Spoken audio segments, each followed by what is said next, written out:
These are the confidential counsels which Yahuwah gave to Yeshua HaMashiach.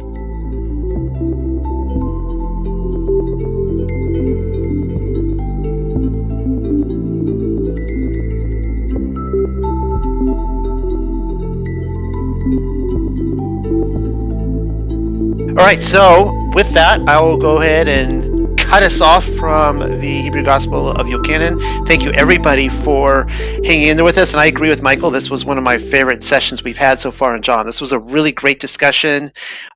Just a lot of, comments and questions, and it was all good.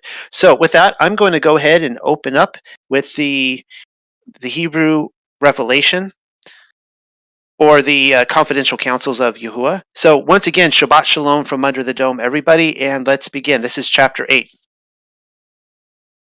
And when he opened the seventh seal, everyone in the heavens was silent for a moment. And I saw 7 messengers coming before Yahuwah, and 7 shofars, but shofarat were given to them. And another messenger came and stepped next to the temple, and golden fire pans were in his hand, and much incense was given to him, to give it as the prayer of the set-apart ones before the temple and before the throne. And the smoke of the incense of the set-apart ones went up from the hand of the messenger before Yahuwah. Then the messenger took the fire pan and filled it with fire and poured it out on the earth, and there came voices and thunders and lightnings. And the 7 messengers with the 7 shofars were ready to blow. Then the first messenger blew, and there was hail and fire mixed with blood, and it fell on the earth, and a third of the trees were burnt up, and all the green plants of the field were burnt up. Then the second blew, and there was something like a great mountain burning with fire, and it went into the sea, and a third of the sea was blood. And a third of the creatures of the sea died, and a third of the ships sank. Then the third blew, and a star fell from the heavens, and it was burning, and it fell on a third of the wells of water. And the name of the star was Tolaat, which in the Greek would be wormwood. And a third of the waters was bitter. And many of the sons of men died by the hand of the waters because of their bitterness. Then the fourth blew, and there was stricken a third of the sun, and the moon and the stars, and a third of the day did not shine, and also the night. Then I saw and heard a messenger flying in the heavens, and he cried out with a great voice, Woe, woe, woe to those who dwell on the earth, because of the sound of the shofars, which the 3 messengers who still have to blow. And this concludes the reading of chapter 8. My apologies, because it is dark in this room and I was reading from paper and my eyes are failing me tonight. So I was really struggling through that, but I'm handing it over to Rob. Hey, unlike every week I work on these, I put in some nice little slides out there. This week was a week I could not do so. Due to personal things taken care of and my time limit. But so I'm just going to comment. The one thing I wanted to point out here is on the verse 3, where we see the fire pans in his hand and the incense. The incense, as another reference, once again, are the prayers of the set apart ones before the throne. And I think most people don't necessarily think about this, but the prayers that we are doing and constantly doing, and when I say prayer, I don't mean necessarily asking Yah for help, because that's kind of what the default thought is on prayer. But we're talking prayer, we're talking about communing with the Most High, and so talking with Him, praising Him, glorifying Him, just having a intimate conversations with Him, and being in that constant prayer, that is a sweet incense to His nostrils. It is something enjoyable, and then He finds favor. And I think everyone would agree that if we are constantly let's use a parent as an example. If our mother or father, if we are constantly talking with them and being edifying, encouraging our parents, helping them around the house or in the property, or if you have elderly parents, you're doing things for them that they can't do, and all of those things is actions, and they are a a favor, a sweet favor for the parents, and same with the father, as we are communing with him and we're glorifying him and we're doing things in his name.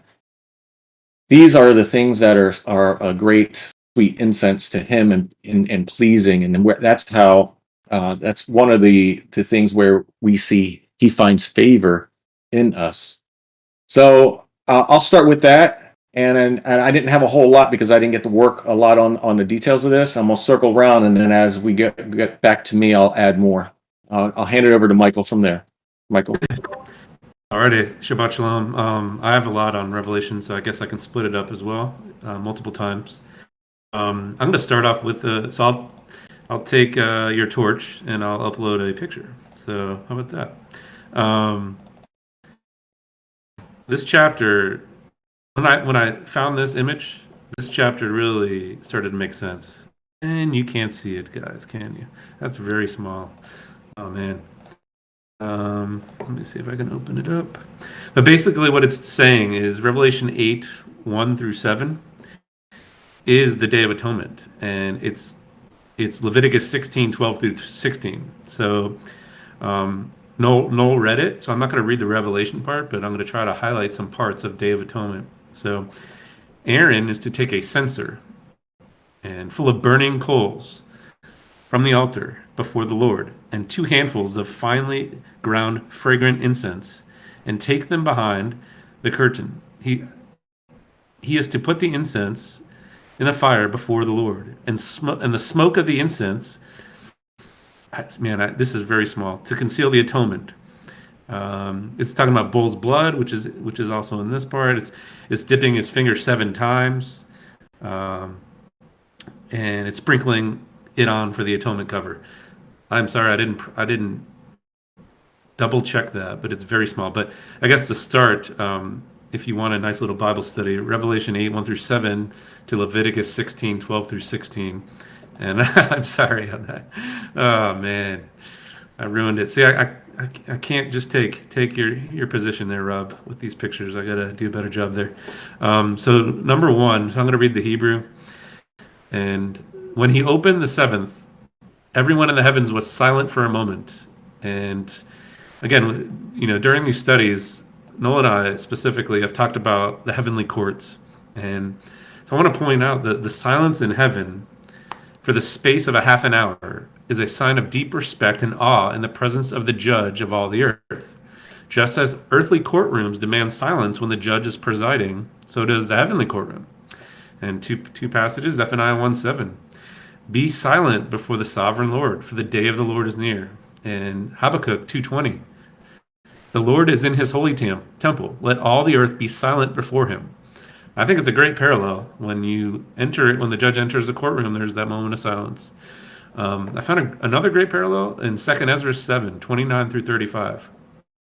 After these years, my son, the anointed one, and all who have human breath will die. The world will be turned back to primeval silence for 7 days, and in the earliest beginning, so that no one is left alive. After 7 days, the world that isn't yet awake will be roused, and the corrupt world will die. The earth will give back those who sleep, and the dust will give back in silence those who dwell in it.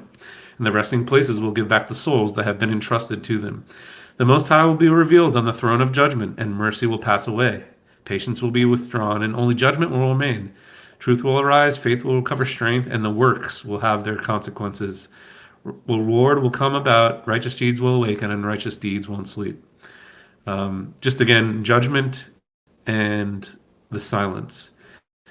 I have a lot. I will do one more, and then I'll pass it off to Noel since Rob doesn't have much today. I'm going to read 3 and 4. So let's see. Do I want to read both? I do. So And the angel came and stood at the altar having a golden censer. So this is what I was talking about with the Day of Atonement. And there was given unto him much incense, that he should offer it with the prayers of all the saints upon the golden altar, which was before the throne. And the smoke of the incense which came with the prayers of the saints ascended up before God out of the angel's hands.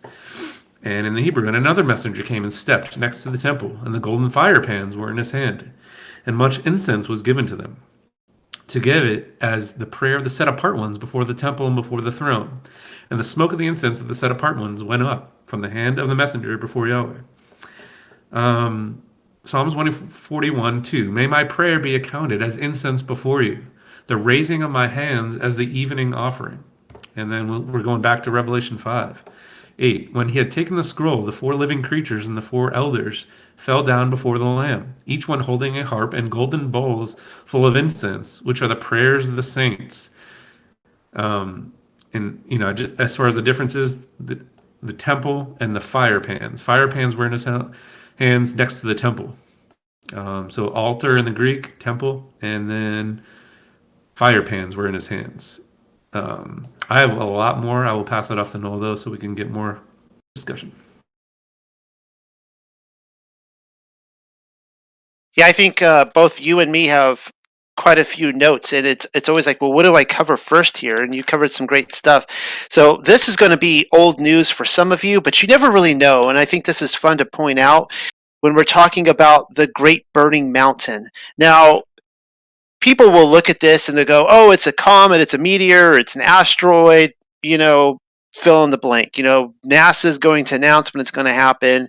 And I'm not saying that it's not a meteor or comets, but what I am saying, and clearly you see that it comes into the sea and a lot of boats sink, so perhaps, but what I do want to make a connection with is cross-referencing what a burning mountain is in Scripture, how they would have read this.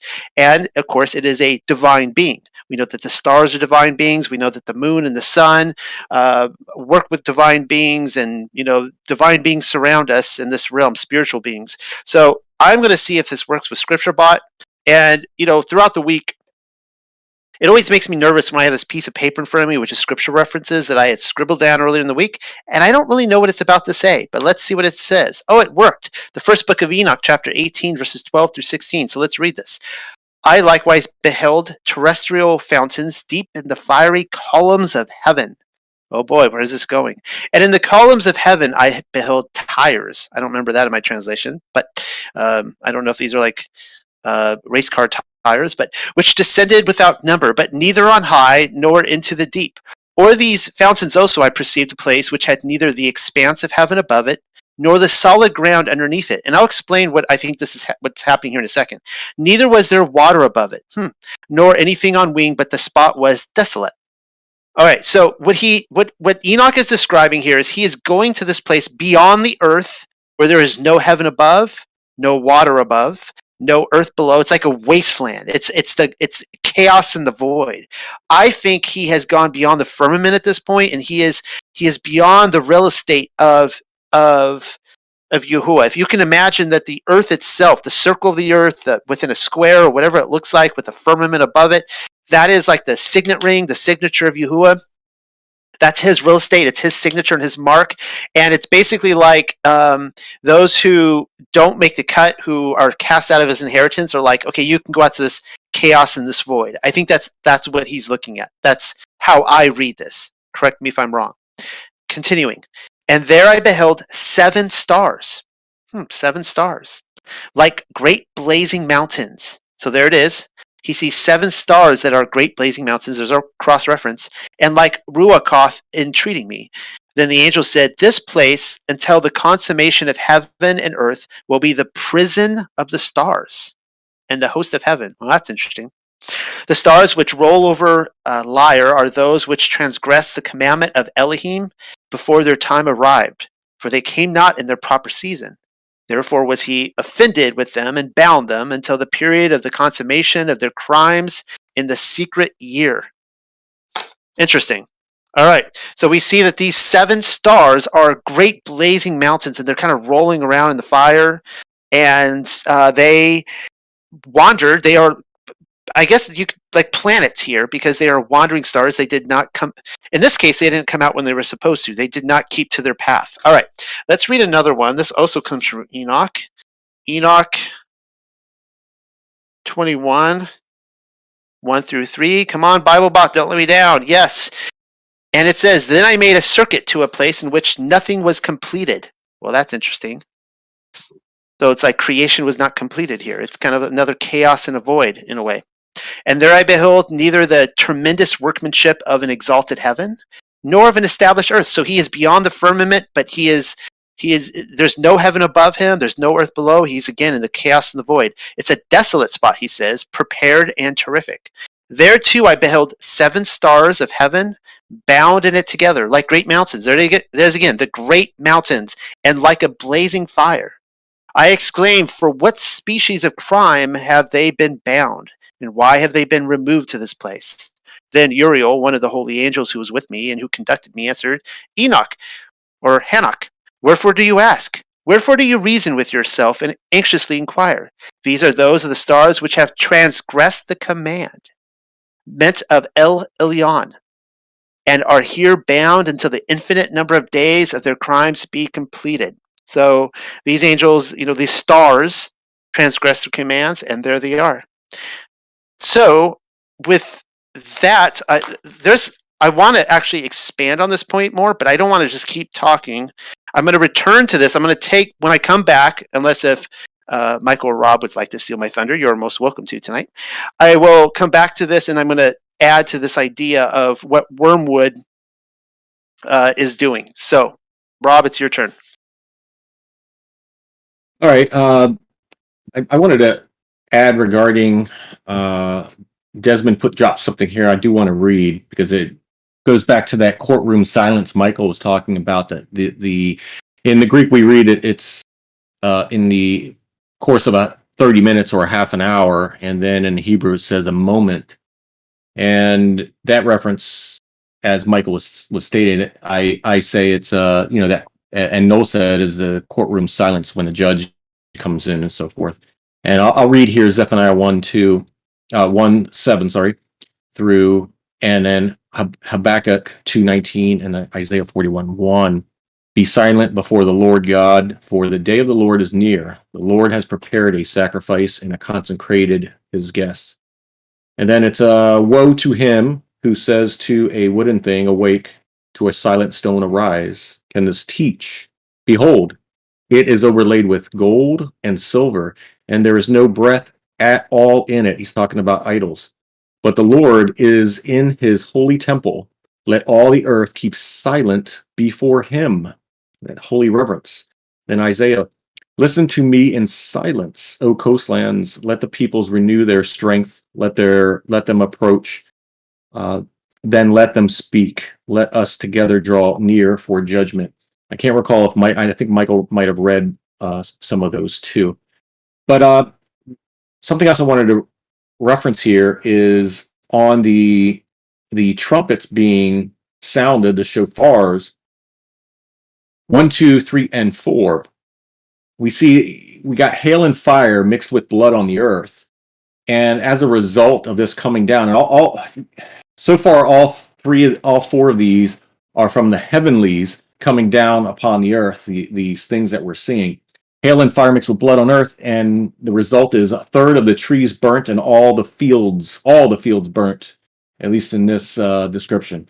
Now, would that, I've heard different views on that, and I'm not here to say what it is, but I think some things to consider is when we use these terms of a third, and you'll see this, a third, is it? Do we think it is a third part of each land in each area, or could this possibly be a third of the continents, or should I say a third of the world, or the earth? Like, let's say a third of the earth is South America. Let's just use that. I don't know what would a third equate to, but let's just say South America. So would all of this be happening in one continent? Don't know. Or each time it talks about a third, will a third of different parts of the known realm be affected? or is it generally speaking the entire realm, a third of it being affected? So those are some things to consider as possibilities. Then we have a mountain burning fire that went into the sea, causing a third of the sea creatures to die and the ships to sink, and a third of the sea turned to blood or was as blood, as Noel was mentioning. And then the third shofar, Tolaat or wormwood, fell from the heaven burning, another thing falling from heaven. A third of the wells in the water became bitter, and many men died because the waters. And then the fourth one we see. Now, this one is interesting also, is that the sun, moon, and stars are stricken, so they did not shine during the day or the night a third. And we could speculate that third could be either the brightness is dimmed 1/3, so it's only shining 2/3, so the sunlight's only 2/3 its strength, and the moon and the stars 2/3 of strength. Or could it be 1/3 of the day, so the sun is out only 1/3 of the day instead of half of the day? But then it speaks about the night, so it says the night is 1/3 of the night. Could, and I'm just speculating, could that mean the days are being sped up at this point? So the sun rises and then and falls a third of it, only 2/3 of the time. So that being 8 hours of daylight, and then 8 hours of night, 8 hours of daylight, 8 hours of night, etc. So I just think about these things when I look at numbers, and there's not a crystal clear description, and I start speculating. So I just want to throw that out there, something to think about and ponder about as a possibility. So if we actually were to experience this, we would be like, hey, I remember Rob talking about that. But it's just a thought to think about. With that, I am done, and I'll pass it over to Michael. Alrighty. I will pick up on, let's see, number 5. So I'm going to read both, and then I have some cross references. Shocker. And the angel took the censer and filled it with fire of the altar and cast it into the earth. And there were voices and thunderings and lightnings and an earthquake. I'm going to highlight voices, thunderings, lightnings, and an earthquake. And then in the Hebrew, then the messenger took the fire pan and filled it with fire and poured it out on the earth. And there came voices and thunders and lightnings. A lot of people, I know Skiba definitely highlighted this, that, and I'm going to talk more about it after this, but the Revelation and Exodus are somewhat similar, a lot of similar seals and all that. Exodus 19:16 through 19. So it came about on the third day when it was morning that there were thunder and lightning flashes and a thick cloud over the mountain, and a very loud trumpet sound, so that all the people who were in the camp trembled. Leviticus 16:11 through 12. Then Aaron shall offer the bull of the sin offering, which is of for himself, and make an atonement for himself and for his household. And he shall slaughter the bull of the sin offering, which is for himself. He should take a fire pan full of coals of fire from upon the altar before the Lord, and 2 handfuls of finely ground sweet incense. I'm like, you guys didn't see the picture because it was so small, but this whole thing in Revelation 8 is these are priestly offerings and duties that he's doing on Day of Atonement. It's pretty remarkable. Revelation 11:19, and the temple of God, which is in heaven, was opened, and the ark of his covenant appeared in his temple, and there were flashes of lightning and sounds and peals of thunder and an earthquake and a great hailstorm. Just trying to tie everything together. Number 7, I'm going to just read the Hebrew and then kind of summarize. Then the first messenger blew, and there was hail and fire mixed with blood, and it fell on the earth, and a third of the trees were burnt up, and the green plants of the field were burnt up. So, like I was saying earlier, there are a remarkable number of parallels between this series of judgments and the 10 plagues in Exodus. For example, trumpets are associated with the theophany at Sinai, Exodus 19:13 through 19 and 20 through 18. The first trumpet judgment is similar to Exodus 9:13 through 25. Hail and fire fell upon the Egyptians. The third trumpet resembles the plague of the fresh water in Exodus 7:20, except that there the waters turn to blood. And then the locust in Revelation 9:3 is an apocalyptic version of the 8th plague, Exodus 10:12 through 20. And then I found an awesome extra biblical book that talks more about it. That's Apocalypse of Abraham, number 32 through 8. And he said to me, I will explain to you the things you desired in your heart, for you have sought to know the 10 plagues which I prepared against the heathen. And I prepare them beforehand in the passing of the 12 hours on earth. Hear what I tell you. It will be thus. The first, sorrow from much need. The second, fiery conflagrations for the city. The third, destruction by pestilence among the cattle. The fourth, famine of the world, of their generation. The fifth, among the rulers, destruction by the earthquake and the sword. The sixth, increase of hail and snow. The seventh, wild beast will be their grave. The eighth, pestilence and hunger will change their destruction. The ninth, execution by sword and flight and distress. And the 10th, thunder, voices, and destroying earthquakes. I thought that was a great parallel, talking about these plagues in Exodus and Revelation. I have a lot on wormwood, and I'm going to stop. I'm going to let Noel speak before that, but real quick on number 8, I'm going to read both. And the second angel sounded, and as it were a great mountain burning with fire was cast into the sea, and the third part of the sea became blood. In the Hebrew, then the second blew, and there was something like a great mountain burning with fire, and it went into the sea, and a third of the sea was blood. Again, I just want to real quick highlight, it says something like a great mountain. Is this metaphorical or is this physical? Why would it say something like a great mountain? Off to Noel. I have plenty on wormwood, but I will stop there. Well, I may be stealing your thunder right now. I'm not quite sure. We'll find out. No. But while you did speak on the Exodus and the plagues, I just dropped this in here. This is a chart. I did not come up with this chart. Somebody else did. I should have put their name at the bottom. It's really good. But just for your consideration, we'll probably be talking about this in the future weeks, probably the next couple as we go through the different trumpets. And you can see here the plagues of Egypt echoes in the book of Revelation. And so it's a great little chart. Shows you where the water turned to blood, the frogs, the gnats, the flies, pestilence, boils, hail and lightning, locust, darkness, death of the firstborn, and how all throughout Revelation, we're going to see the same sort of things happening. Now, what's important to note here is that Yahuwah is, or you can even say Yahusha is the judge. Who are they judging? They are judging the Elohim of the earth. They're judging people, but also the Elohim of the earth. One of the things that has been commented on here is Poseidon. He is being judged in this chapter. What do we see? We see wormwood coming down, or it says the star was Tolaat. And it says a third of the waters was bitter. Now, I want you guys to think about this word bitter. And when we talk about Revelation, throughout evangelical Christianity and such, and eschatology, we grew up with this idea of the torment and the terror of Revelation, and thank Yah that we are being rescued and raptured out of here, right? Well, unfortunately, the church doesn't really understand what it is to be set apart. They don't really teach this. They don't know Torah. They don't know that those who are set apart are not affected by these. I commented a couple weeks ago when we talked about the 4 horsemen of the apocalypse that it specifically says, it would be, I think, chapter 6. It specifically says that Ha-Gehenna follows behind the death. Well, who's going to Gehenna? Not the righteous. So if Gehenna is following in his wake, then who is he affecting? Again, not the righteous. Well, we can say the same thing about the bitter water.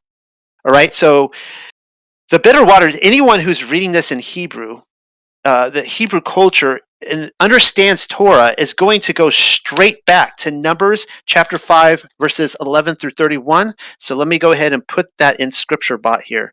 Numbers 5, 11 through 31. I don't know if I need to read the whole thing. It is kind of lengthy. Oh, it's not going to let me. Boo. Boo. Let's just see if I can get. Oh, I got verse 11, and Yahuwah spoke to Moshe, saying, we don't get anything else. Boo. Okay, let me just try this one more time, and maybe if someone else can be more successful than me. Nah. Okay, well, let me just give you the download on this. Anyone could turn to, oh, thank you. Somebody did it for me. Thank you, Dave, my producer. All right. And Yahuwah spoke to Moshe, saying, speak to the children of Yashar'el and say to them, when any man's wife turn aside and has committed a trespass against him. All right. So the context is a wife has been caught in adultery or suspicion of adultery, and a man has intercourse with her. So a man other than her wife, and it is hidden from the eyes of her husband. Oops. And it is concealed that she has defiled herself. and there was no witness against her, nor was she caught. And a spirit or a ruach of jealousy comes upon him, and he becomes jealous of his wife. Now remember, who is the jealous Elohim but Yahuwah? He's a jealous Elohim, and the children of Yashar'el are always committing adultery against him with other Elohim. Okay, that's the context here. Or a spirit of jealousy comes upon him, and he becomes jealous of his wife, although she has not defiled herself. So it's saying here that it's possible that she is pure and that she hasn't defiled herself, but he thinks that she has. Well, how do you prove it? All right, here we go.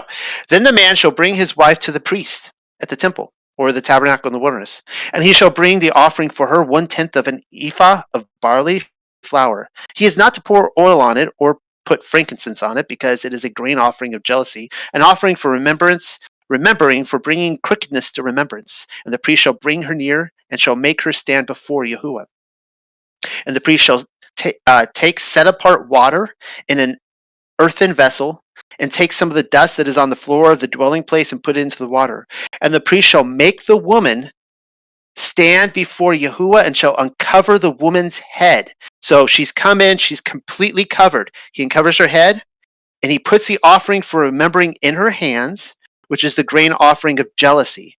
Okay, so think of the offering of jealousy, which the priest holds in his hand, the bitter water that brings a curse. And the priest shall make her swear and say to the woman, if no man has lain with you, and if you have not turned aside to uncleanness under your husband's authority, be free from this bitter water that brings a curse. But if you have turned aside under your husband's authority, and if you have defiled yourself, and some man other than your husband has lain with you, oh, I guess that's all I put. Oh, it only goes to 20. That's okay. Oh, here he put 20 through 31 in here.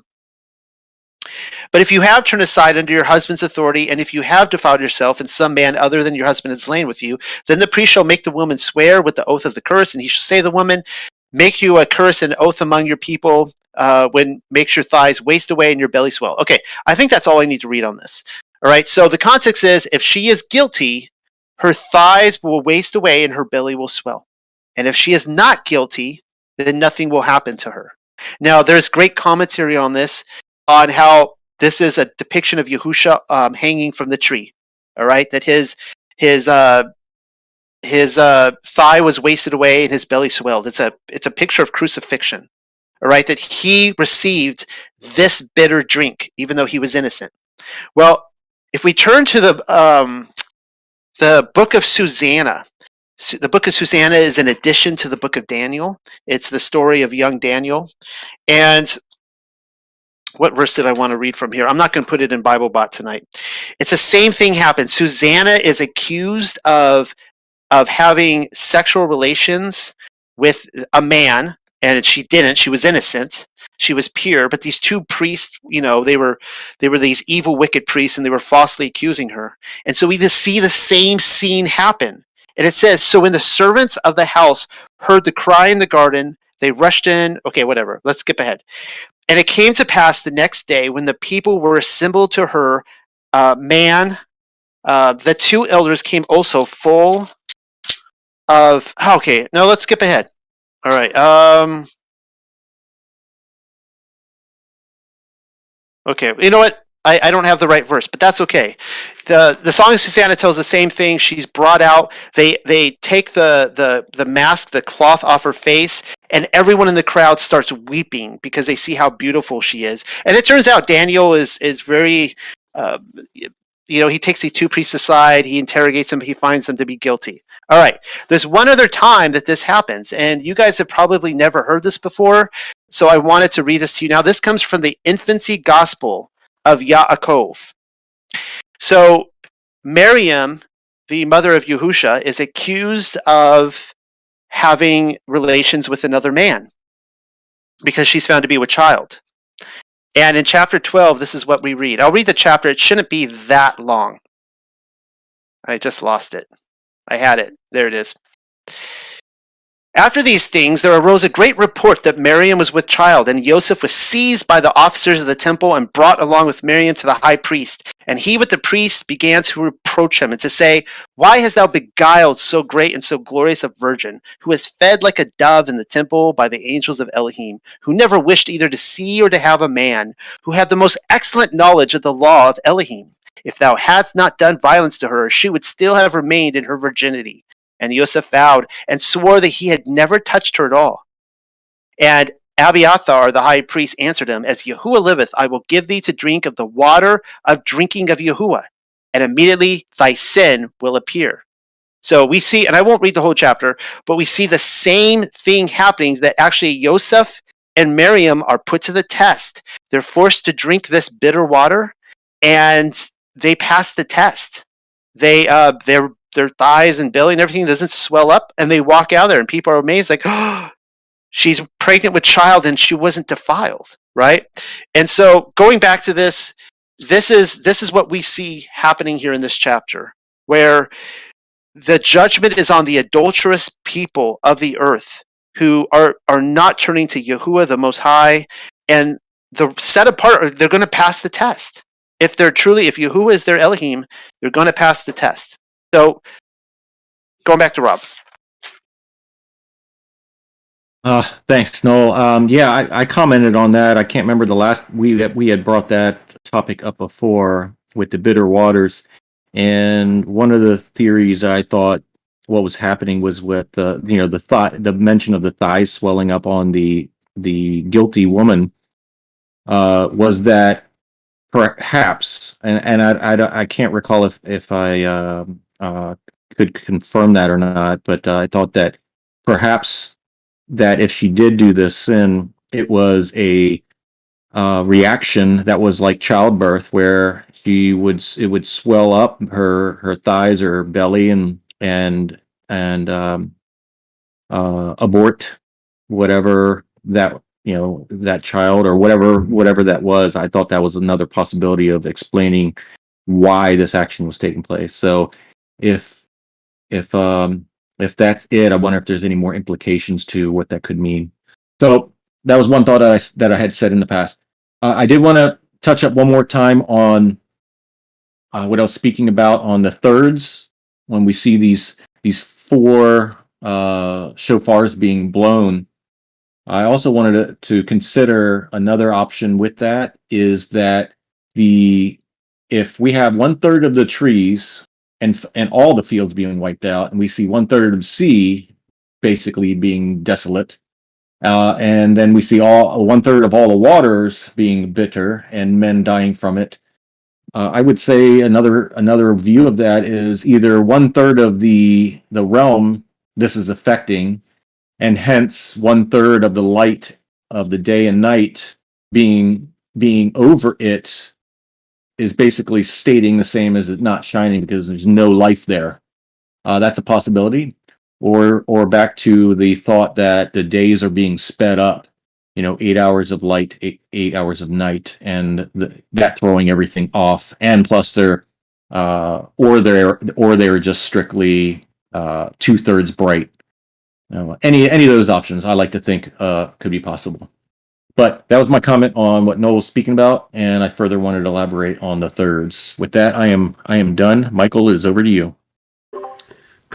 All right, I'll finish my part off with wormwood. I'm going to read both. So number 11 says, and the name of the star, highlight star, is called wormwood, and the third part of the waters became wormwood, and many men died of the waters because they were made bitter. And in the Hebrew, and the name of that star was Out, and I'm sure Ronit will correct me, and 1/3 of the waters was bitter, and many of the sons of men died by the hand of the waters because of their bitterness. So I was doing a word study on that, Out, and I cannot pronounce it. And there was actually a worm called that, found in the Middle East, and was used in ancient times to make a crimson or scarlet dye. The word for this worm is translated as scarlet during the construction of the tabernacle. And now I'm going to talk about the actual worm itself. So this worm, then attaches her body to that wood and makes a hard crimson shell. The crimson worm then lays her eggs under her body in the protective shell. When the baby worms or larvae hatch, they stay under the shell. Not only does the mother's body give protection for her babies, but it also provides them with food. The baby feeds on the living body of the mother. When the mother dies, there is a crimson stain left on the wood. So I thought that was interesting. Now I'm going to talk more about wormwood itself, and I found some passages in the Old Testament, Deuteronomy 29:18.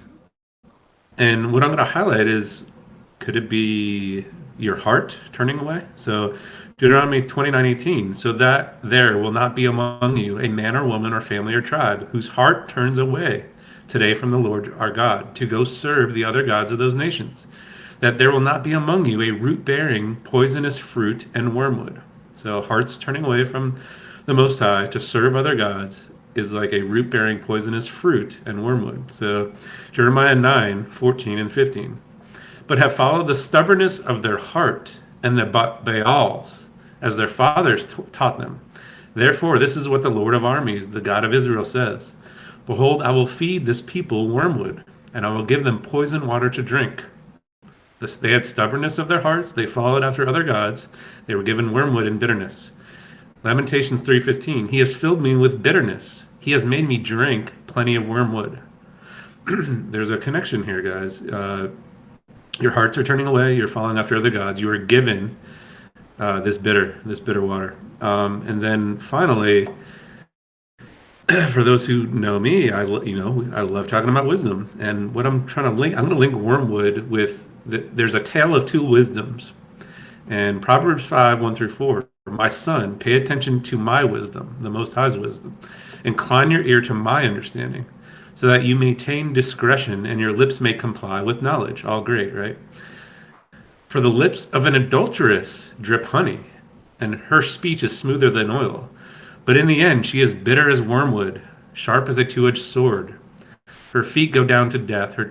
Her steps take hold of Sheol. She does not ponder the path of her life. Her ways are unstable, and she does not know it. There's tale of two wisdoms. There's the wisdom of the Most High, and then there's the wisdom of the adulteress. And the end is bitter as wormwood. And then we're going to go to James 3:13. Who among you is wise and understanding? Let him show by his good behavior his deeds in the gentleness of wisdom. But if you have bitter jealousy, selfish ambition in your heart, do not be arrogant and so lie against the truth. This wisdom is not which comes down from above, but is earthly, natural, demonic. For where jealousy and selfish ambition exist, there is disorder in every evil thing. But the wisdom from above is first pure, then peaceful, loving, gentle, reasonable, full of mercy, good fruits, impartial, free of hypocrisy, and the fruit of righteousness is sown in peace and by those who make peace. There's two wisdoms, and the wisdom from above is sweet. The wisdom from this world is bitter as wormwood. Is it possible these are internal punishments? I don't know. And finally, since I brought up the Mazzaroth a couple episodes ago, I couldn't find much connection, but I did run across something that the star of wormwood is linked to Scorpio or Scorpius. And so if you guys want to research more of that, that's all I got, but I'll hand it off to Noel.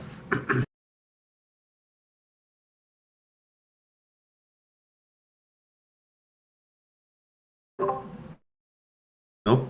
No, you're on mute if you're talking.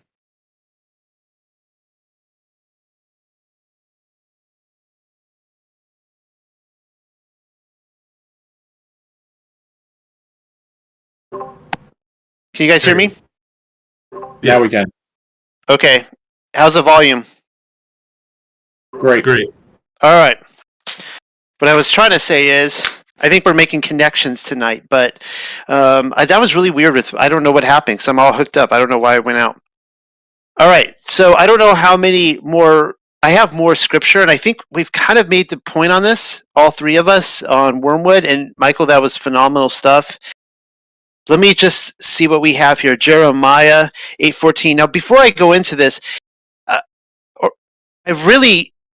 I've changed my perspective on Revelation radically over the last couple of years. And you know what did it? It was the big hoax, the pandemic that we see in the world around us. And we see a huge separation of sheep and goat right now, the wheat and the tares. And you have a large segment of this population who believes a lie, and they are living in fear. And in a way, you can call it false doctrine, you can call it a plague, you can call it whatever you want, but they are living in fear of the boogeyman, and they're living accordingly, and it's almost like a self-fulfilling prophecy. Meanwhile, those of us who are trying to live set apart lives and being obedient to the Most High, like we're looking around and we're like, this isn't affecting us. This is it. This is how Revelation has changed for me. This is what I'm trying to get across. Like, we're not the ones that's going to Gehenna, guys. You know, we're not the ones, hopefully, that are drinking this bitter water that the world is drinking. So this comes from Jeremiah or Yirmiyahu, chapter 8, verse 14. And it says, why are we sitting still? Gather yourselves and let us go into the walled cities and let us be silent there. For Yahuwah, our Elohim, has let us perish and given us poisoned water to drink because we have sinned against Yahuwah. There's a lot in Yirmiyahu on this, so let me try Jeremiah 9:15, one chapter over. What does it say? Therefore, thus saith Yahuwah Sabaoth, the Elohim of Yashar'el, see, I am making this people eat wormwood, and I shall make them drink poisoned water. Here's another one from Jeremiah 23, Yirmiyahu 23:15, and it says, therefore thus said Yahuwah Sabaoth concerning the prophets, see, I am making them eat wormwood, and shall make them drink poisoned water. For defilement has gone out into all the land from the prophets of Yerushalayim. And let's try one more, just to see what we can find, because you never really know. This is Jeremiah 25, verses 15 through 16. And it says, for thus said Yahuwah Elohim of Yashar'el to me, take this wine cup of wrath from my hand, and make all the nations to whom I send you drink it. And they shall drink and shake and go mad because of the sword that I am sending upon them. That's really interesting that they're drinking and go mad. So, anyways, you see, I think we've made a case here. You're seeing a judgment on the Elohim. You're seeing a judgment on humanity that is idolatrous, adulterous towards Yahuwah. And we see this all throughout Scripture. And it is amazing how, you know, we spend all of our lives leading up to this. I'm 41 years old. I think Michael's about the same age. We'll just say Rob is 35. And we spend our entire lives, you know, studying the New Testament. I'll speak for myself, but I think they're probably in a similar boat up to, you know, several years ago. And it's a tip of the iceberg, guys. Like, when we're trying to understand what they're saying in Revelation and James and Jude and the Gospels, if we don't line this up with Torah, like it fills in the details, and we're like, what? The answers are right there. You know, we never cross-reference them all these years, and it all comes together beautifully. So that's all I have on. Yeah, Rob is 35 years old. He's younger than Michael and I. We're his senior. And that's all I have tonight. Now, I'd like to round table it. If there's anybody who has any observations that they would add, now is a good time. Thank you for hanging in there, everybody. You know I do. Go for it. Okay. So it was the way they translated the word to wormwood was a little bit misleading, and it worked really well for all of the quotes that the three of you used. But the word in Hebrew is actually not wormwood. So let me take a step back. So wormwood is a plant, and in Hebrew it's called la'ana. And actually the scientific name for it is Artemisia. And you might know it as like when they prepare a drink called absinthe. You know, that's from it's from wormwood.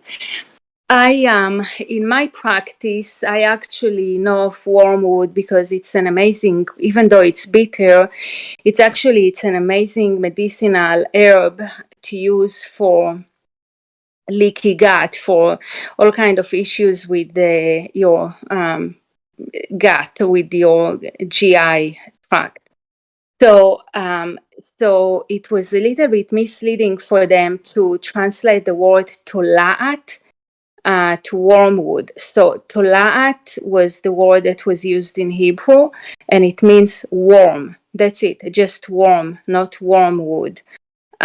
So wormwood is lana, and it's used in the Bible many times, as all of you found all of those verses, to denote bitterness. And, I'm not going to repeat all the verses that you just used.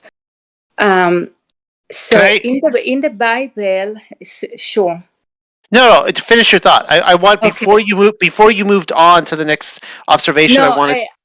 sure. I don't have. I'm still on the tolat, so I just wanted to go back to the tolat, the worm.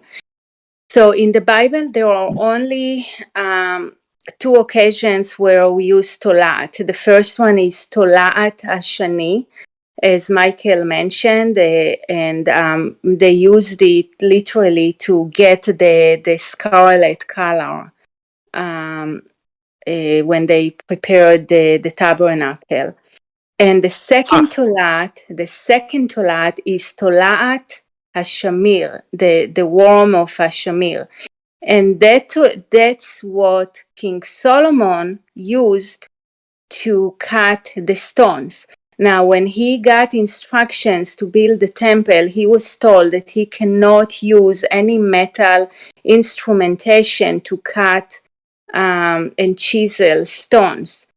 So now I'm going to quote the Talmud, which all of you know that I don't like. I don't like quoting the Talmud, but every now and then they have like a pearl of wisdom, and I cannot avoid it. So the Talmud tells a story about the Tolat Shamir. And basically, when you read the description, the Talmud, how the Talmud describes it, the only thing that comes to your mind is laser. Basically, it's like laser. And that's what they were using. And the Talmud and the Midrash are saying that Solomon, that was basically the biggest sin of Solomon, that he basically contacted the dark side to get hold of this Tolat Shamir, that laser. And let's talk about that when you're done. Go ahead. Yeah, and then the last thing that when the Talmud described it, it said that it literally, you pointed it at anything. You can point it at stones, at metal, anything that you pointed, it would cut through very cleanly without leaving any crumbs behind, nothing. Very clean cut. And they said, the last thing they said about it, which blew my mind, was that the only way to contain it was to put it inside lead boxes. And if you know anything about laser, the only thing that can contain laser is lead. And they wrote it like, 2,000 years ago. So that's amazing. So apparently they knew what they were talking about, but they didn't know how to call it. So they called it a worm, the worm of Shamir. So for me, when I looked at the Hebrew and I saw Tolat, the name of the star is Tolat, I immediately thought about they say about Tesla, whether, I don't even know if Tesla existed or not anymore, but assuming that he existed, they said that he invented the death ray, and it's basically like a laser. And conspiracy theorists are saying that actually the U.S. Government or whatever, the military complex has the technology of the death ray, and they use it every now and then when they are experimenting with it. So for me, I'm wondering if it's like a death ray or something like this. That's it. That's what I wanted to say about it. So you said a ton there that was like overload on the download.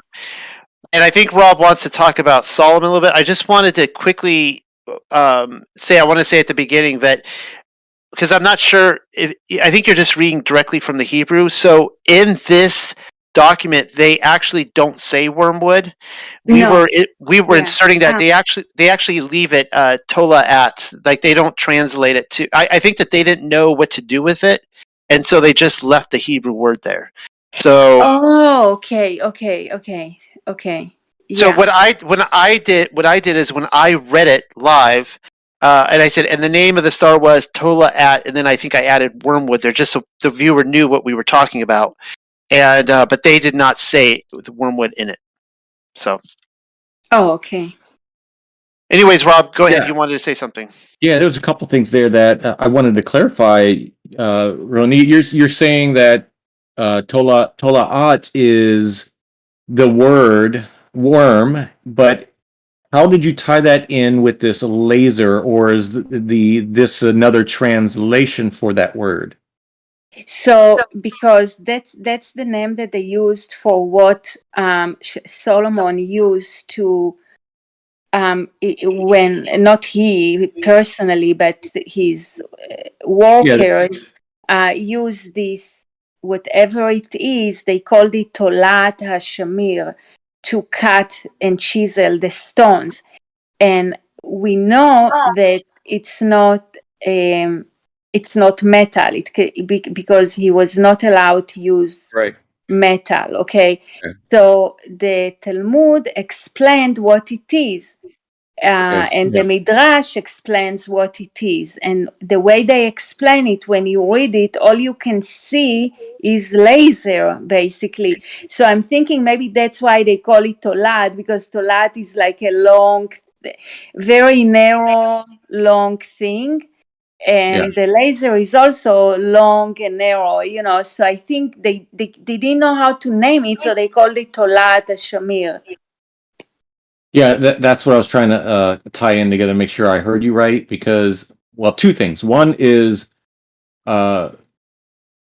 if that is the description and meaning of that, then that obviously is old tech explaining how they how they can form or cut such fine precision. My goodness, precision. Stones and rocks and buildings and etc. Back in the day, where Yeah. obviously now with the chisels and all that stuff, it just seems ridiculous. But that's one explanation, and then the second part is, what more are we missing here if that were to be true in the aspect of this star falling from heaven? Would this star falling from heaven be like a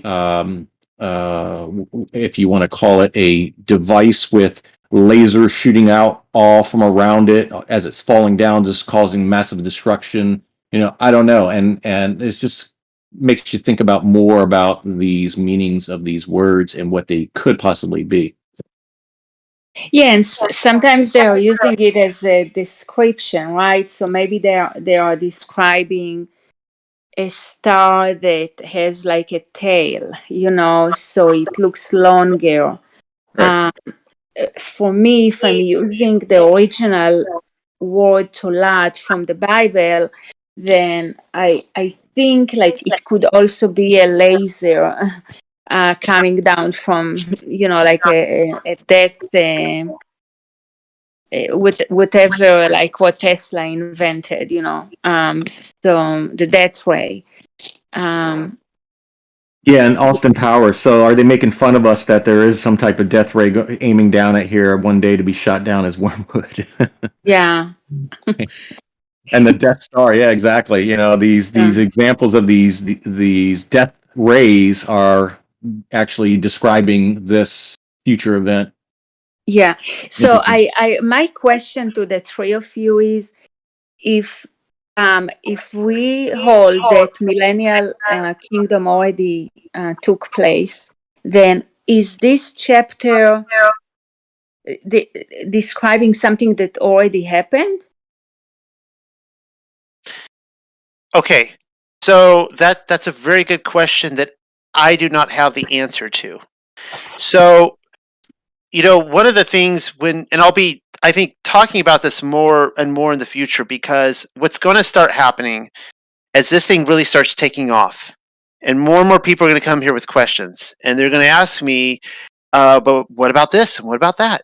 And there was a really good line in, and I'm going to botch it. There was a really good line in the fourth Matrix movie where the villain in that film is talking to Keanu Reeves and saying how he's talking about the elites, the scumbags that are ruling this earth, and saying that they're really not concerned about people waking up to the truth. The reason being is that people ask questions, but they don't seek the answers. They don't have time. They're just too busy binge watching, right? And so what happens is that people ask questions and they demand answers, but they don't want to seek them out themselves. And in my position, I have a lot of questions, but nobody's going to answer them for me. There's nobody else that I know of. If I go ask anyone on the internet, they're not going to answer it. So I have to seek this stuff out for myself. And I ask that of other people too. Like, one of the things I've tried really hard at the Unexpected Cosmology is to try to help instruct people in my articles on, look, this is how you can do this yourself. You can seek this out and find who the spooks are and all this kind of stuff, and how everything is manufactured and it's all fake and so on and so forth. So that being said, I do believe that this is what we are reading in Revelation is fulfilled. That it has happened. You know my position on 66 to 70 AD, and we went over that with like Revelation 6, the first 6 trumpets, that I am secure knowing that the first 6 trumpets were fulfilled by 70 AD. Now the question is, the 7th trumpet, where we then see the I'm sorry, I'm misquoting this. The 6 seals and the 7th seal. The 7th seal opens up the 7 trumpets. So we're in the trumpets now, right? So they're within the 7th seal. So my question is, did this happen by 70 AD? I don't know. I am not an in the box thinker, and this drives some people crazy because they're like, just get in the box, Noel. Just get with the program. Everybody else is on. The Millennial Kingdom came in 70 AD, and I refuse to say that because my research has led me to other conclusions. That there was probably a good 500 years after the destruction of the temple, before the physical kingdom was ushered in, even though the spiritual kingdom was there in heaven all along, and it still is. And Michael also brought up some great points tonight. Maybe I shouldn't call it the kingdom. Maybe I should just call it the millennial reign. I don't know. I need to really investigate that. I have so many questions. But my current theory, and it's based on a hunch, I can't prove this, is that the bulk of Revelation, there's a time jump, and that the rest of Revelation, which includes the destruction of Babylon, happens about 500 years later, which would still be fulfilled to our time. Now, some people argue back, but no, Babylon is Jerusalem. Fine, then it was fulfilled in 70 AD. But you see what I'm saying? So that's the long answer to that. What I can tell you is I don't know. But I'm still seeking this out, and I believe that everything up to Revelation 20 by our time has been fulfilled. That's all I can answer. So this week I came across a series of short documentaries called Scorched Earth. And I was really kind of like interested in it because it shows some of this prophecy. Basically, it goes around all over Earth, and there is a layer of like cities burned, like all that is left is sometimes just burned, melted, the rocks, but the soil itself is scorched, like it's black. Right. I need to upload some of those videos, but I think that that definitely shows that there was something that happened all over Earth. That's absolutely Earth. Yeah. Absolutely. So I'm going to be, one of my hopes, because I have a stack of things I need to get to. One of them is to make a kind of concise history of the world timeline as I see it in Scripture. And if you remember my 7,000 year timeline deception paper / video that I did a couple months ago, I think you guys were reading about it on Thursday night while I was gone, or somebody was, whoever was here. I talk about how there was a transition. It's Second Kepha, and I love Second Kepha, and I'm sticking with this book, even though despite the problems people claim with it. What's interesting about Second Kepha is he tells us that there's a transition from, and this is testimony to how true this book is, by the way, to what I'm seeing. There's a transition from water judgment to fire judgment, and that Yahuwah has destroyed the earth many times by water. I believe Genesis 1 was a reset, where he flips on the light switch on day 1 and water everywhere, just everywhere is water, and then the earth comes up out of the water. So we see that.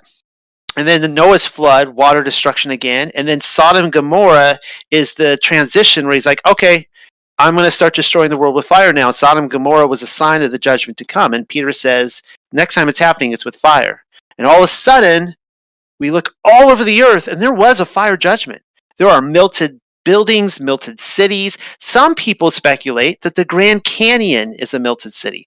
We've seen entire mountain ranges where this looks like those could have been buildings. It's like it's phenomenal what people are pulling up, and I think that's I literally think that within 1 hour, Babylon.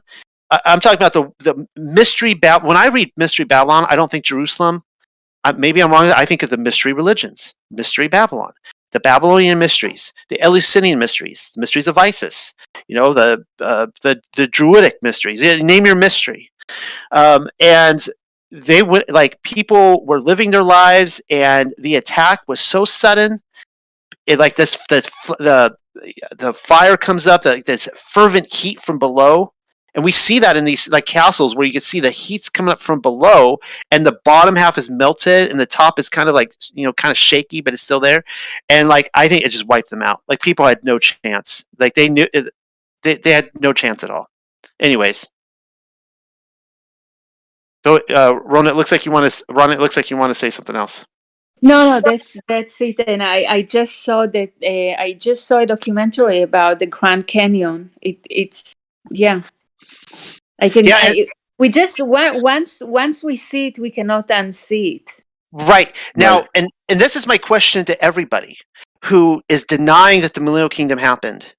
Then what in the world is going on with all these melted cities? Because we see it tells us in the Bible that there's a transition, that Sodom and Gomorrah was the first of what is to come. But where in biblical history did all these cities and buildings melt? We're not told. We know that it's going to happen at the coming into the kingdom. So for me, where I'm sitting, I know people are trying to disprove this so hard because they don't want it to be. They so don't want it to be. But I am convinced in my mind that it is more of a reality than anything else. I don't see any other option at this point, because everything I'm seeing, there's so much evidence for it was a huge reset, and it was a fire. It came and it went, and that was even before the mud flood. I mean, I think I'm actually of the opinion now, and Dave, he was kind of instrumental in that, but I'm of the opinion now that the mud flood was not of Yahuwah's doing per se, that it was actually Satan was released at some point, and I don't know if it was necessarily coinciding with his release. It was almost like he was mimicking Noah's flood in a way, that he was, it's almost like you see in Revelation 12 where he tries to drown the saints, the set apart with a flood, and the earth intervenes and swallows it up. It's describing a mud flood. I'm not saying that is the mud flood, but it's describing a mud flood. And so Yahuwah has already moved on to the go ahead. So, talking about mud flood, I can tell you I've been combing the Bible looking for anything. I cannot find anything that can even insinuate about a mud flood. So I'm totally with you on this one, that it's probably connected to Satan being released. Well, yeah. Well, yes. What I'm saying is that it's I believe that it is Satan's doing now, because I see Yahuwah has changed his judgment to fire. He's not going back to water. The water's done. So if Satan can turn himself into a river, like we see in Yashar'el, where he tries to drown Abraham and Yitzhak on their way to the sacrifice, that and of course he can turn himself to an old man and all sorts of stuff, that the mud flood could totally be his doing, and there was a intercession by the earth and swallowed it up, and so on and so forth. So does anyone else have, and that was all great, Rana, thank you. I don't know if you have anything else. I always appreciate when you have your insight. Does anyone else have any thoughts I'll on comment. Go ahead. I was going to let you finish. I just want to let you know, I wanted to comment is regarding the revelation, if it's happened or if it's future. That's one of the things that we try to do. If we don't know the answer, and it's not crystal clear, then we have to put ourselves in a position to be open-minded about it and hold these possibilities. So I appreciate Noel being honest with that, because when I look at these things, that's I try to put forth different examples of views and lenses. So that's why I'll put what these could be, and then we can either think of this happening in the future, or we can think that this has already happened. And if it's already happened, how do we look at what it's saying with what it? Are there any evidences of these in our realm? And just like the dialogue was talking about, melted cities and all this type of destructions that we're seeing. So that's the kind of things that you as an individual have to examine and look at and see where it leads you. So that's just my input on it. No, do you want to answer what Trevor put as far as Chernobyl being Wormwood? No, we've talked about that before, but do you want to say anything on that? I don't have anything to say on that per se. I've seen that around a lot being pushed by the prophetic community, and my only take on that is that I think Revelation has been fulfilled. And what I can also say, though, is that prophetically, if you're going to talk about the sun being turned black, the moon being turned blood red, locust, and all sorts of things that you see repeated cyclical things, and that we could look and see that Yahuwah is going to judge the world in very similar ways. But also we see that the enemy, and this is no commentary specifically on Chernobyl, but we see that the enemy is mimicking end time stuff. One of the things I will be talking about this Thursday is a very difficult topic to talk about, because I will be talking about, it's an A word, Ashkenazi. I will be talking about 1948 Israel and my research on it, and how I believe that is a deception, not the land itself. That's a whole other side topic, but the formation of Israel as a fulfillment of prophecy of the Yahuwah gathering Israel and Judah together. That's something that the enemy has mocked, or they've used the Bible as a blueprint to make something that is not legitimate. And so I think that there's a lot of things happening in the world around us that are, intel based, set up to look like something that it's not. That's all I can say. So hopefully I gave two options there. One is that we see repeated events that comes from Yah. Another is that the enemy is setting up situations and scenarios to make it look like Revelation is being fulfilled.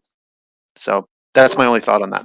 Yeah, like the barcodes with 666 and the vaccine mandate patents with 666. And Well, I will say on 666 though is that's legit. Like what I mean is that's the number. Like the reality is that 666 goes all the way back to Babylon. Like it goes all the way back to the priests would have these amulets, very simple, similar to like the Levite priest, and they would have these numbers on it that they would add up. You would try to add it up to 666. I mean, this goes all the way back to Babylon. This is the number of the beast. And so when we see like on scan codes and whatever, it's everywhere, the www, we see it everywhere. It's a reminder that's not fake, it's real, it's the beast system. And so it's just a constant reminder when you see the patents number 666. Like I don't go like that's fake. I'm like, that's legit. Like they're telling you that's the system right there. And so I'm just warning. I don't want to give permission for people to go, oh, it already happened 2,000 years ago, so it's okay. It's like, no, like keep away from the mark. Right. I was just kind of equating it to people who do say it's the mark. I agree, it's the number for sure. Desmond, you've been adding a bunch of excellent stuff. Do you want to speak on anything you've commented on? If not, it's cool. Exceeding abundantly. Sure. I was just kind of like throwing in there ideas that I was thinking of while you guys were talking. I think one of them was about the worm, and I thought it was interesting that Ron had pointed out that it was simply the word worm, not necessarily like, an added portion meaning wormwood, but just worm. And it reminded me of the verses about Yeshua that you would find in. Let me go back up so I find it. There's one in Job, and it said, "How can he who is born of a woman be pure? Behold, even the moon is not bright, and the stars are not pure in his eyes. How much less man, who is a maggot, and the Son of Man, who is a worm." And then Psalm 22:6, "But I am a worm, and not a man, scorned by mankind, despised by the people." And when she said it was just the word worm, that was the first thing that popped to my mind. I don't know if you guys have any thoughts on that. But then Michael brought up the idea of scarlet worm or scarlet red, and that just reminded me of the crimson worm, which is an actual worm that crawls up on woody stalks of trees and stuff and lays its eggs, and it dies, excreting this red goo, and then they turn snow white when they hatch and are born. And it just reminds you of the suffering of Christ on the cross, and his blood covered us, which cleanses us of our sins. And then another thing was about the water that you guys were talking about. And in Ezekiel 47, it talks about, then he brought me back to the door of the temple, and there was water flowing from under the threshold of the temple toward the east. And when it reached the sea, its waters are healed. And I was wondering, does that mean like the salty water? Because it says seas, and I don't know exactly what they're talking about when they say sea, because I think just big bodies of water can be seas.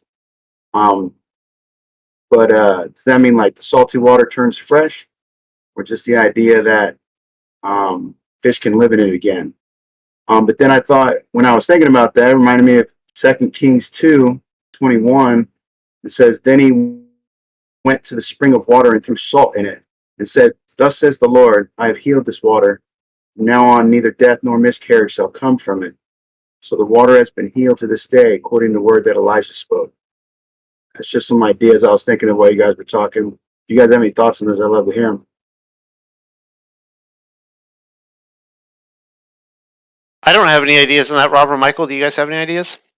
What first comes to my mind is regarding the salt and salt water. We know salt is a preserver, so that it may very well be something that is preserving the life that lives and exists in it in multifactions. We do know that in freshwater, it many animals can survive in also, but in fresh water, for the most part, there has to be some kind of circulation going forth for it. And I'm not 100% sure on this salt water, if sitting salt water has to be moving to obtain any specific lives of sea animals and so forth. But that's the only thing that comes to my mind, is the salt is in preservation. And I think it's interesting that you talk about the waters coming out from the temple, going forth and preserving. Did you say preserving or healing the waters? Was it? So I think that's interesting. But I have nothing more to add to that in the studies I've been on with regarding water and salt water.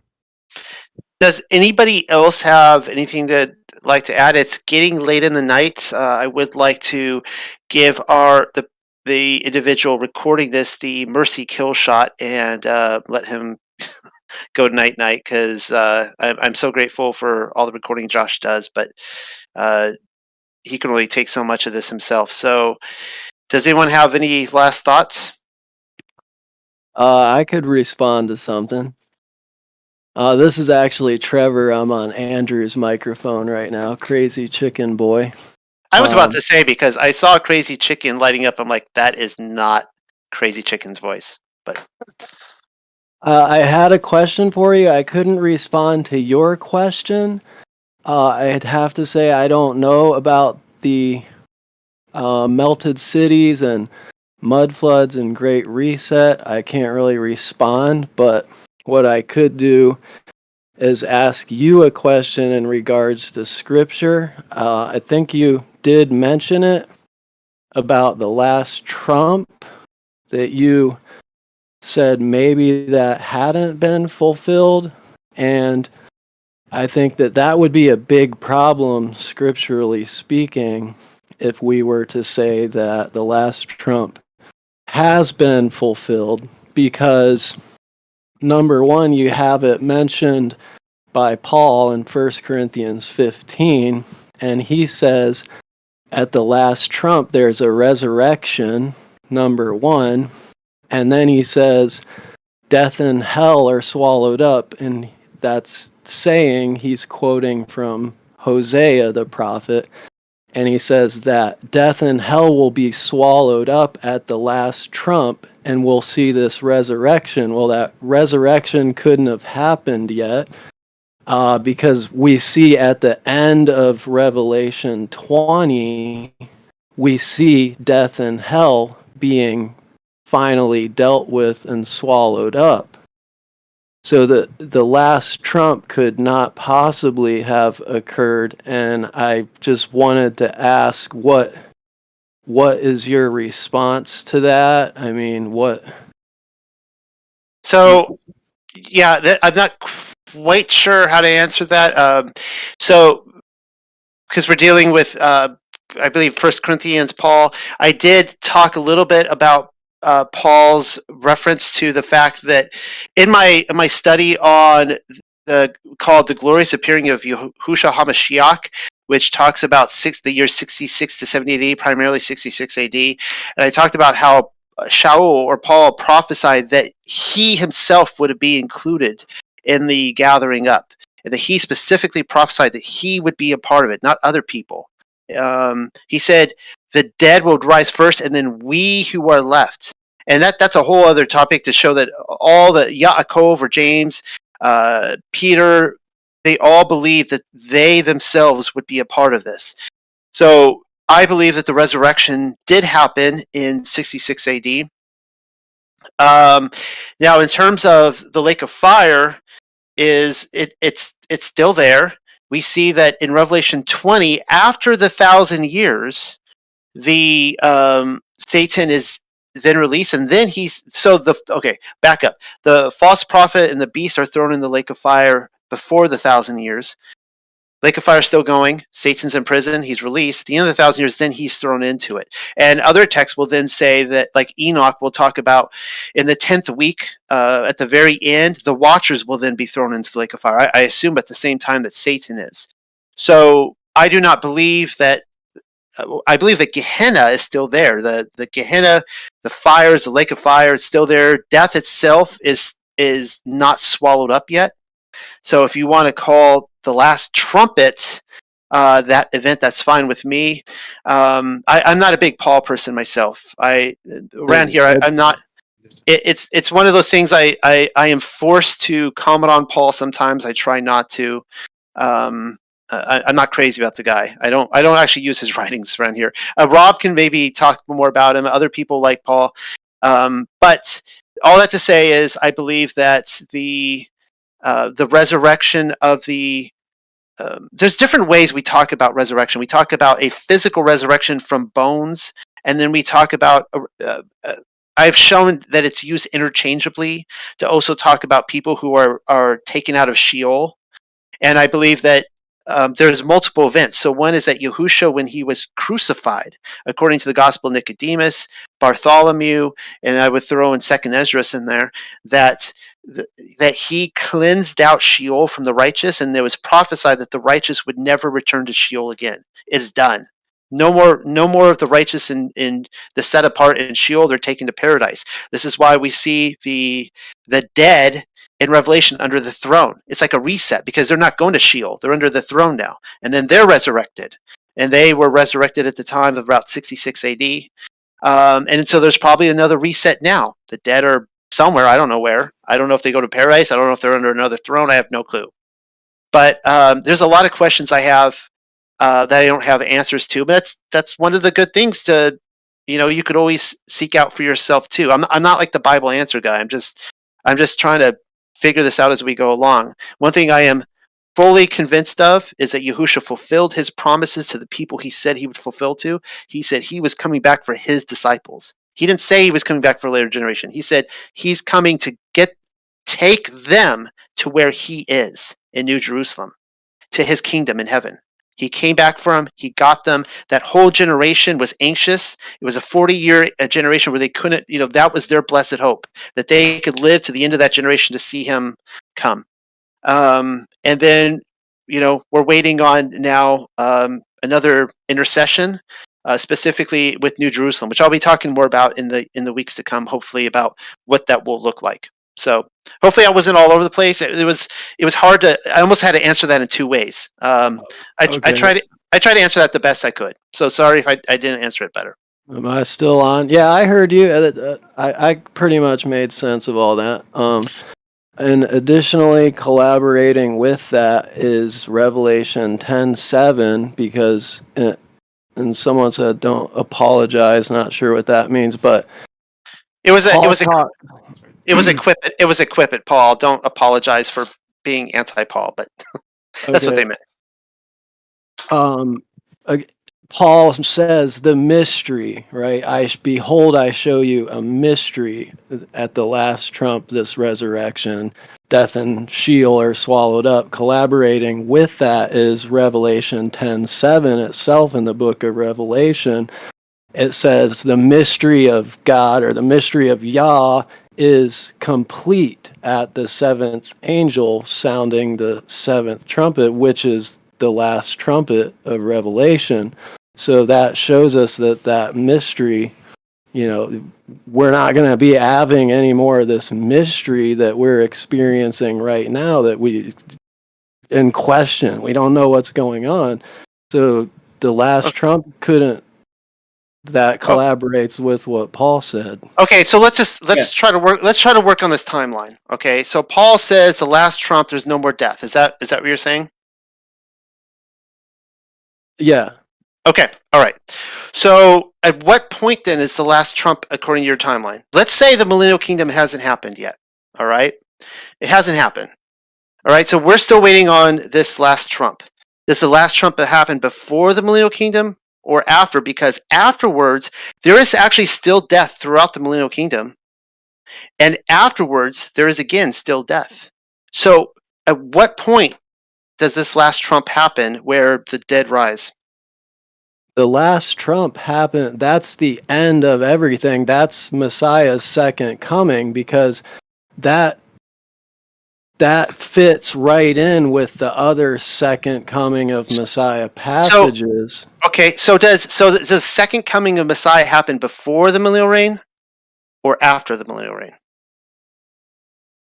After the figurative 1,000-year reference, which is essentially a Hebrew idiom that's a figurative reference. It's not a literal 1,000, but yes, after the Revelation 20, 1,000 years after Gog and Magog, he returns, death and hell are swallowed up. Okay, well, what we're looking at here is that there was a physical, not a figurative or a spiritual.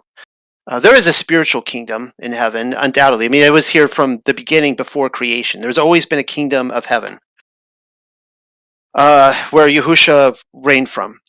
However, what we're talking about here is that there is a physical on earth kingdom that Yahusha physically reigned on this earth beforehand, and it's no longer here that we can see.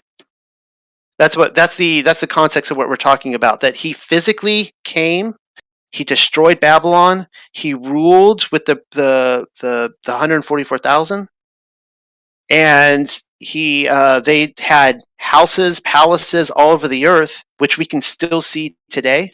All the cathedrals and big palaces on every continent all over the earth, and that this mud flood event happens. That on every single continent on this earth, that there's about 15 feet, 10 to 15 feet that is buried in all these cities that they just built over with, and that all of history is a lie, that they're actually covering this up, that it actually happened. That's what we're investigating. To give you context in what we're looking at, I believe that there was a physical, not a spiritual or figurative, but a physical reign of Messiah on this earth. Okay. And that I believe that where we're at, what I'm investigating, when I say believe, what I am investigating is, are we living in Revelation 20 after Satan is released, and it says he goes about to deceive the whole world, the four corners or quarters of the earth, and that the camp of Yah is in the center, and he surrounds it, and that's the next move. He's surrounding the camp to destroy the camp, and that we're all in this age of deception. We're being lied to about everything in our history, and Satan is running the world right now with the Watchers. The Watchers have also been released from Enoch. So that's what we're advocating. That's what the mud flood is. The mud flood is a huge, major reset. You won't find it in any of our history books, but it happened about 200 years ago. Some people say 1750, other people 1800, other people 1850. We really don't know. But it happened about 200 years ago, and on every continent, and you can find it in your local city. You can go around, you could see doors and windows buried underground. It's pretty freaky when you actually just have eyes wide open and you see it for yourself, and you're like, oh my goodness, why did I never see this before? Truth in plain sight. That was pretty much the next question I was going to ask you about your timeline. And I do believe that we're in that little season. I just don't believe it the same way as you do. But I was wondering, like, the timeline. I guess you said the 1800s. You think the Great Reset took place, possibly? Well, the 1800s was undoubtedly a huge reprogramming event. And we've been looking a lot about that, and the people who've been looking at the mud flood have devoted a lot of time to researching what went down in the 1800s, the American Civil War, the Napoleonic Wars. It just goes on from there. The rise of the Smithsonian, the rise of all these deceptions everywhere, the burning down of cities, destruction, all sorts of stuff. The rise of asylums, the rise of the public school system, rise of orphanages everywhere, the orphan trains. It just goes on and on and on. It's incredible the amount of the world fairs that went up everywhere.